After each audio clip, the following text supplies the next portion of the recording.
Hey everyone, welcome back to the Battle Ready podcast. This is Dr. Kaylee Judge, and I'm super excited to dive into one of my very favorite topics, and that is coffee. So whether you are a daily coffee drinker like me, or you're just curious about the buzz around it, I have a fantastic episode for you that is going to fill your cup. We're going to be covering the many benefits of coffee and what they can bring to your health, why I believe that the French press is the best brewing method, and some lesser known risks like mold, and even best practices when it comes to decaf and what that looks like when you want to have the best type of coffee for you decaffeinated coffee lovers. So grab your favorite cup of coffee, sit back, and get ready to dive into the world of coffee. One of the things about coffee, when we think about it, people just think that it is just a morning routine and something that you drink on a regular basis. But we really want to dive into the nitty-gritty of it because there are so many different things that you can do. Just a basic coffee maker, you could have a fancy pants Italian type of coffee maker in your house. You could have a Keurig with K-cups. You could do pour over. You could do Americanos. You could do espresso. There is just endless amounts of differences when it comes to the types of coffee that you could be drinking.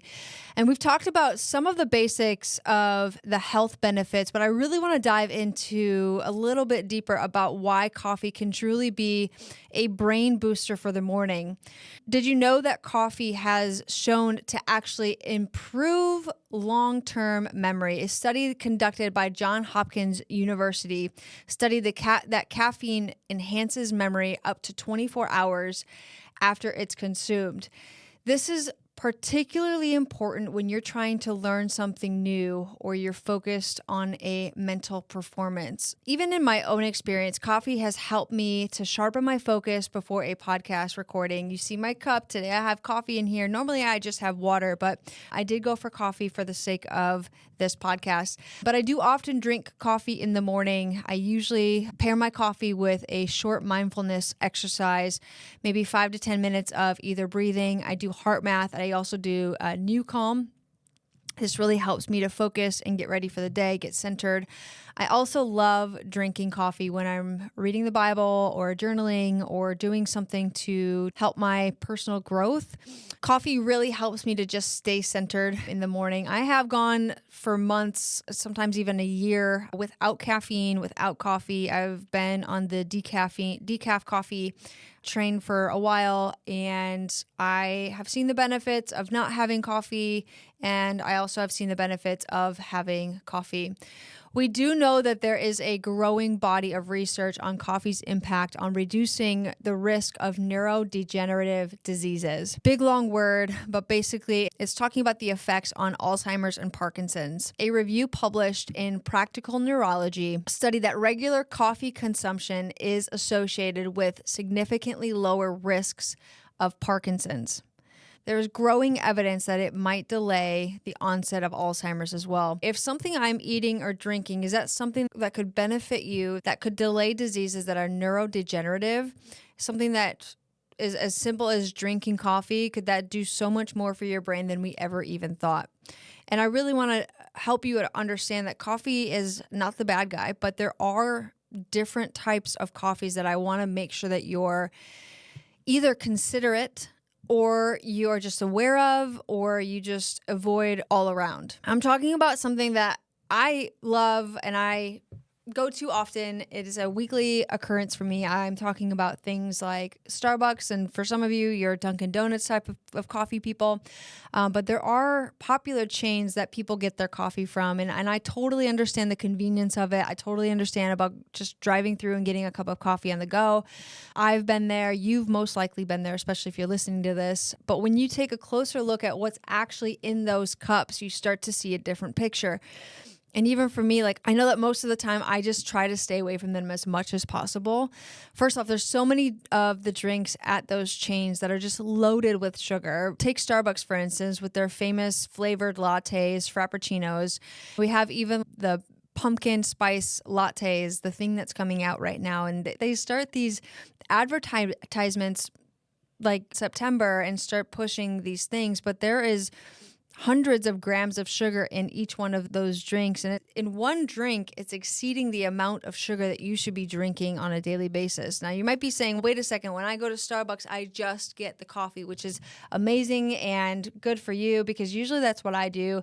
I don't go through and get the foofy drinks that we call them, because there is just a laundry list of artificial syrups that have artificial ingredients and preservatives and unhealthy fats. And it's just a spiraling thing. I call that an avalanche food. Even their so-called healthy options like iced coffee or iced Americanos or something like that, those can also be sneaky, because sometimes they come with pre-sweetened or flavored syrups in there. And unless you specifically ask for it to be black or unsweetened, then you are most likely going to get some sort of sugar in there. It is just like a sugar bomb that can cause an insulin spike, and then your energy crashes, and and contributes to long-term weight gain and metabolic issues. When we think about people that I have conversations with, specifically female, that say, I'm having so much trouble losing weight. I can't seem to get rid of it. It's stuck on me. And I ask of their routine. What are you doing during the week that you might be experiencing? What are you eating? What are you drinking? And oftentimes we leave out the Starbucks or the coffee and the fruity, fun drinks that we have. But really, those are a lot of times the culprits. Once we start removing those things, our bodies start to heal better. And one of those reasons why there's such a big impact is because even thinking about drinking out of their cup with the plastic top, most coffee shops, including Starbucks, including Dunkin' Donuts, and even local businesses, use plastic cups made from materials like polypropylene or polystyrene. And when you pour hot liquid into a cup and put that plastic lid on top, the heat causes the plastic to release chemicals, and these chemicals can leach into your coffee and end up in your body. I do a lot of functional medicine testing for my patients, and one of the things that we see is styrene that comes up on a really high level for people. And people often ask, like, when or how did I get subjected to this? And we talk about, do you drink coffee from to-go places? Or even do you go out to eat a lot and to have take-home food and get food put in plastic containers or styrofoam containers? And yeah, but I didn't think that it had anything to do with that. And one of the biggest concerns here is BPA. BPA is a chemical commonly found in plastics that can have a link to hormone disruption, fertility issues, and an increased risk of cancer. While some of these companies claim to have their cups be BPA free, many still contain chemicals like BPS, which are still as harmful. So when you are sipping that steam from a plastic lid, think about the heat interacting with the plastic and the chemicals potentially making their way into your system. Every time that you do this, I want you to think about that. And the reason why I want you to think about it is because I want you to have a connection that says, hey, this thing is leaching toxins into my body. I should stop doing this thing. And yes, I like doing that thing, but also it's creating more health concerns. And so over time, if you continue to use those things, it will lead to serious health concerns that nobody ever thinks about the plastic lids being a culprit to their health concerns or their health challenges or their health issues, especially when we're younger or we're not dealing with any health issues.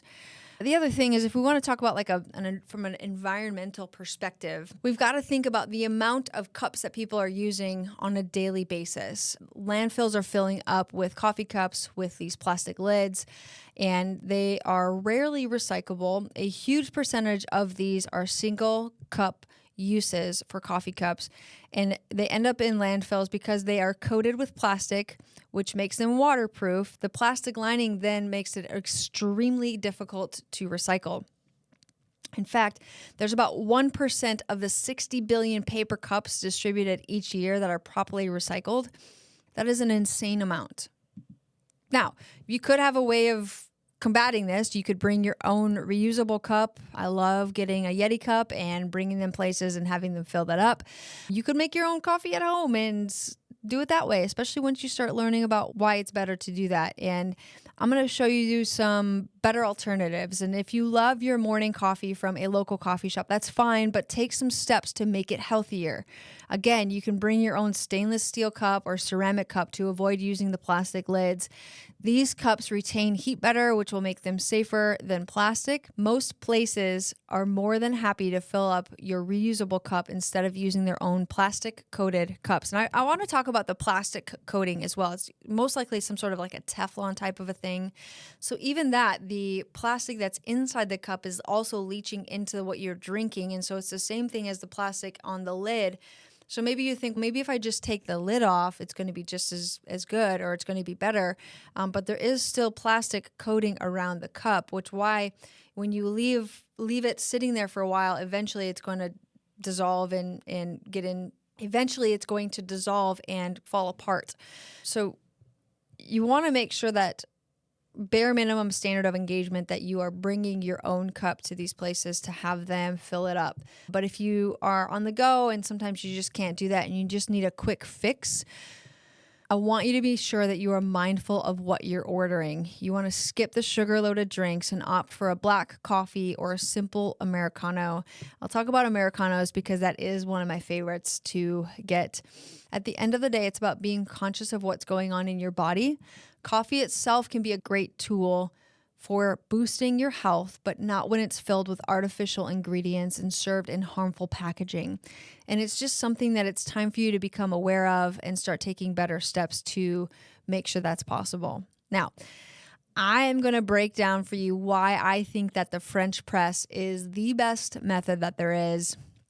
I've been using this for years and years.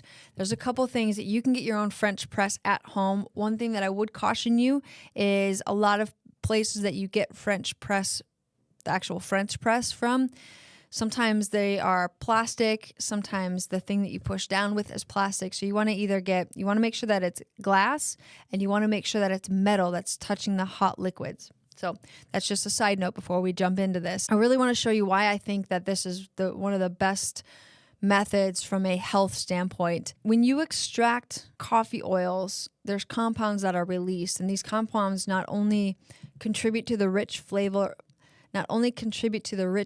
of French press coffee, but also offer anti-inflammatory benefits. Research actually suggests that cafestol and K-wall may have a protective effect against certain types of cancers, especially liver cancer. It's amazing how coffee, which brewed properly, can offer such an added benefit to your health. And then there's the issue of control.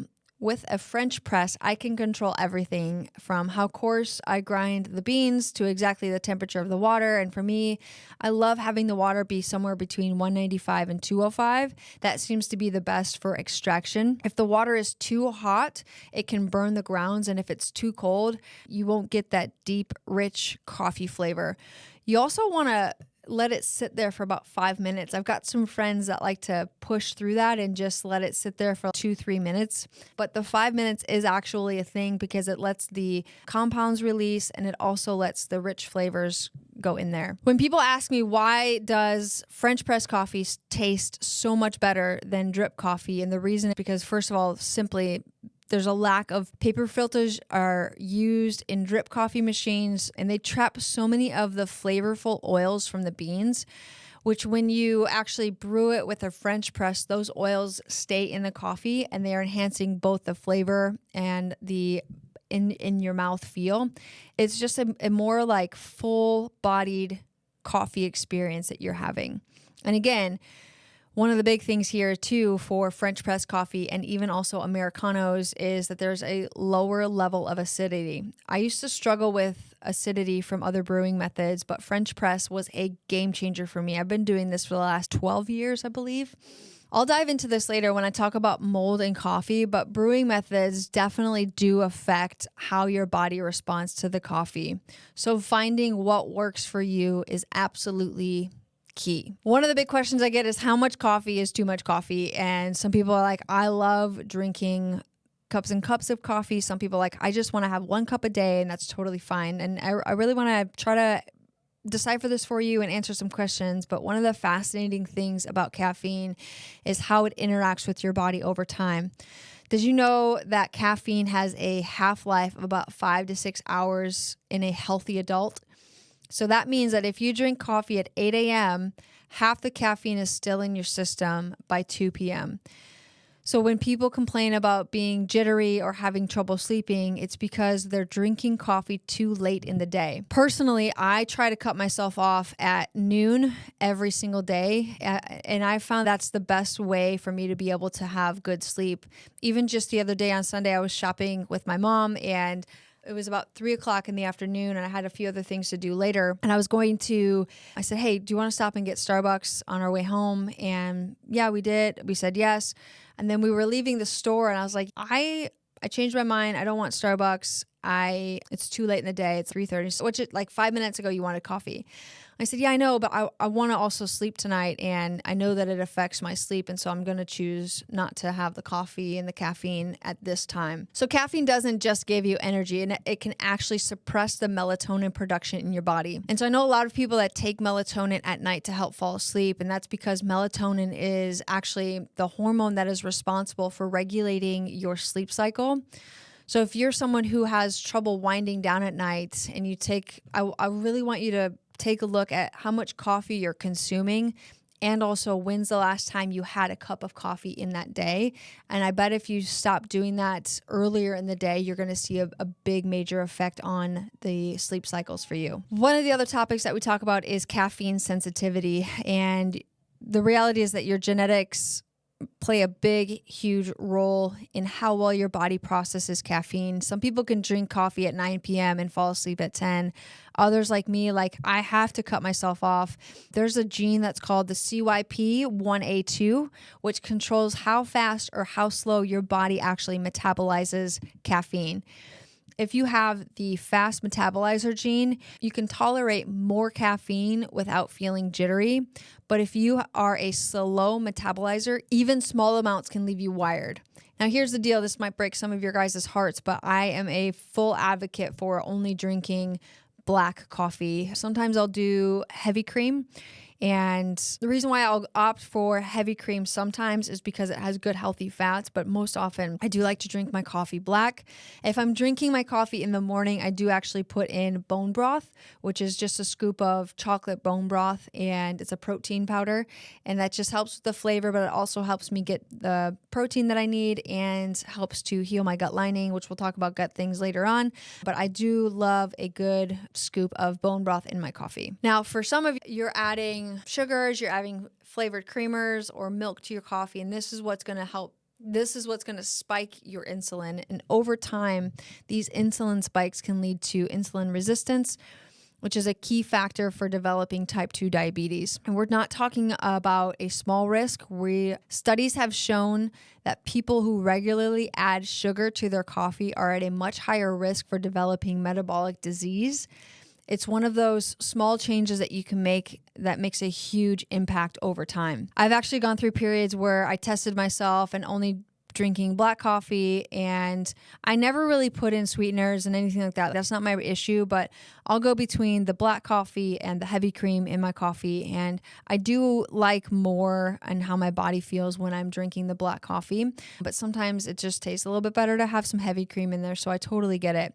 But when you stop adding the sugar and the bad cream to your coffee, you're going to notice that your crash isn't as dramatic, and you can gradually start to come off of that as you will. So if you're someone who struggles with switching to black coffee, start small, just use less cream and less sugar, and you're going to be surprised at how your palate adjusts over time. Plus, as you reduce additives, you'll begin to appreciate the true flavor of coffee. And I really love the flavor of coffee, and you can see the different types as you go to local places.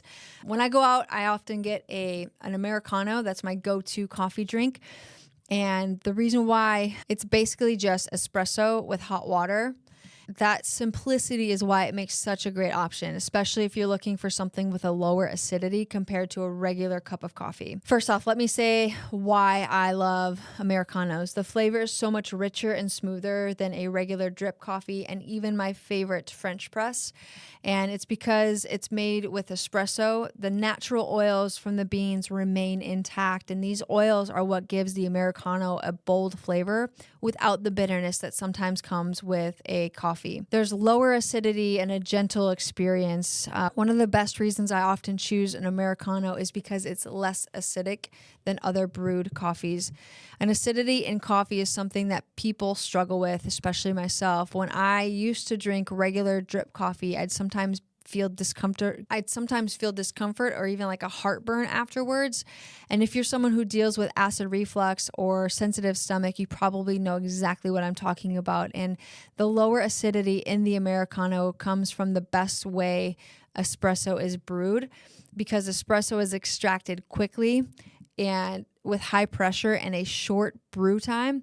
Fewer of the acidic compounds are released into the coffee. On the other hand, traditional drip coffee can involve longer brew processes, which gives it more time for the acidic compounds to seep into your cup. Another thing to consider is that many coffee shops use dark roast for their espresso. Darker roasts tend to be less acidic because the roasting process burns off some of the acids that naturally remain in the coffee beans. You don't want to go for the blonde or the light. You want to go for the darker roast, and that's going to be better even when you're picking a coffee as well. Okay, so here's one of the most under-discussed topics in the coffee world, and it is mold contamination. This is one of my go-to things that I talk about when I talk about coffee. And what's crazy is that studies show that anywhere between 30 and 80% of coffee beans could be contaminated with mold at some point in their journey from farm to cup. These mycotoxins are a big deal. They can affect your brain, your immune system, and even lead to long-term health issues if you're drinking contaminated coffee. This is exactly why I'm so picky about coffee brands and what I drink. I love the Bulletproof coffee. It is one of the few brands that actually test their mold and other toxins, ensuring a clean and safe cup every single time. Yeah, sure, it might cost a little bit more, but I know exactly what's going in my body, and I know that company is standing on their word of not having toxins and molds getting put into their coffee. So if you want to avoid mold in your coffee, but don't always want to spend the money, especially on these specialty brands, make sure that you're storing your coffee beans properly. You want to keep them in a cool, dry place. Humidity and heat encourage mold to grow. Humidity and heat encourage mold to grow. So if you're in a humid climate, you want to store your coffee in your fridge. One of my biggest cringe moments is when I see someone, especially friends or family, that have a Keurig and they use K-cups, because there is so many different levels of things that could go wrong. But I'm going to expand on this a little bit so that you understand and can hear my heart from this. K-cups are not just a convenience problem, they're also a health problem too. The plastic in the K-cups contain chemicals like BPA and BPS, which are both known endocrine disruptors. And when you heat up the plastic during the brewing process, those chemicals leach into the coffee. Over time, they can interfere with your body's hormone regulation. BPA exposure has been linked to infertility, metabolic disorders, and even increased risk of certain cancers. I have seen more fertility issues, metabolic disorders, and increased risk of cancer in the last 4 or 5 years. And if there's things that you can do on a daily basis to help to lower and reduce those risks, I very much plea with you to do those things, because those are going to be the things that help to change your outcome and your health experience. Millions of K-cups end up in landfills each year because they aren't recyclable. I always encourage people to think of alternatives like reusable stainless steel pods or switching to brewing methods. Go get a French press and enjoy your coffee making experience and really dive into it and become like one with your coffee experience. Even a pour over is just so much better. It tastes better and your whole experience is better. First off, I want to talk next about decaf coffee, and not all decaf coffee is created equal. There is a lot of people that think decaf coffee is just coffee with the caffeine removed, but not all decaf coffee is the same. Most brands use harsh chemical solvents to remove and strip out the caffeine from the beans, which in turn leaves behind traces of chemicals like methylene chloride. The thing with methylene chloride is it's actually a paint stripper, and small amounts of it can still be found in chemically decaffeinated coffee. You've got to ask yourself, do you really want that in your body? Like, you wouldn't go drink a cup of paint stripper. It's just not right. There is a process called the Swiss water process, which is the cleanest, most effective way to decaffeinate coffee. It uses water and osmosis to gradually remove the caffeine without using any chemicals. The result is a smoother, cleaner cup that still remains to have the coffee's natural flavor and health benefits.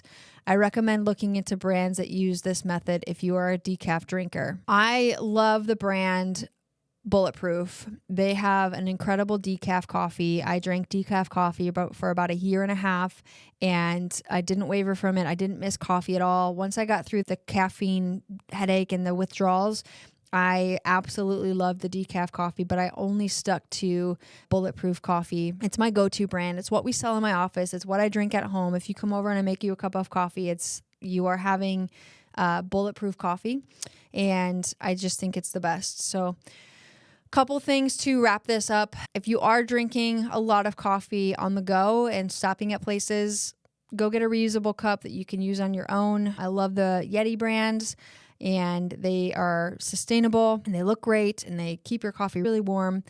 So I recommend that. And if you want to enhance your coffee experience, I would say go get a French press. You can get it on Amazon. Make sure it's a glass and metal combination, that there's no plastic that's going to be touching that. You might have to pay a little bit more. If you're going to be getting decaf coffee, you want to make sure that the coffee that you're drinking is using the Swiss water technique to remove the caffeine from the beans. And then, of course, if you want to try some espresso, go ahead and try it just plain, but also an Americano is a great way to go, especially if you're dealing with acidity issues. I hope this helped you on your coffee and caffeine journey, and it's going to help you pick better coffee along the way. I would love to hear how you love your coffee in the comments below. If you've got a friend that loves coffee, make sure that you send this out to them, and we'll see you next week. As always, stay healthy, stay strong, but most importantly, stay battle ready.